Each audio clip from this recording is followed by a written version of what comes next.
అంటే మిమ్మల్ని రేవంత్ రెడ్డి కోటీశ్వరాలు చేద్దామని చూస్తాను. అబ్బో ఆయన సూరత్ దేకో మూమెత్తుకో అన్నట్టుంది ఆయనది. అరేవా ఆయన అంట మమ్మల్ని చేసి పెడతాడు. ఆయన ఇస్తారు ఎవరు పింఛన్ ఇస్తున్నాడు. ఆయన గిరాకీ 5 సంచుల పూలు అమ్ముతున్నాం. పొద్దున్న నుంచి సాయంత్రం దాకా గిరాకీ లేదు మార్కెట్లో ఎరికేనా. రేవంత్ రెడ్డి వచ్చిన ఓ మంచిగా ఉంది. బంగారం తింటున్నాం ఆయన వచ్చిన కాడికి. ఇంకా ఇస్తుండు. ఆయనదేనా పట్టు సీర కట్టుకున్నది. ఏంటి 2500 కూడా ఇస్తాను ఇస్తుండు. ఆయన పుణ్యాన్ని బతుకు బట్ట కడుతున్నాము. 2500 ఇస్తుండంట వాడు. ఇంకా ఆయన కేసీఆర్ అని ఉన్నప్పుడైనా మంచిగా ఉండు. ఒక నాడికి 8 పిల్లలు ఖరాబ్ చేసి చంపుతున్నారు ఈ కాలంలో. ఆయన వచ్చిన కానీ ఎన్ని కేసులు అవుతున్నాయి.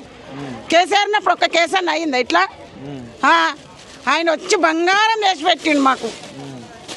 ఆయన వాళ్ళు తెచ్చిరా మేము ఇక్కడ తేలే ఆయనని.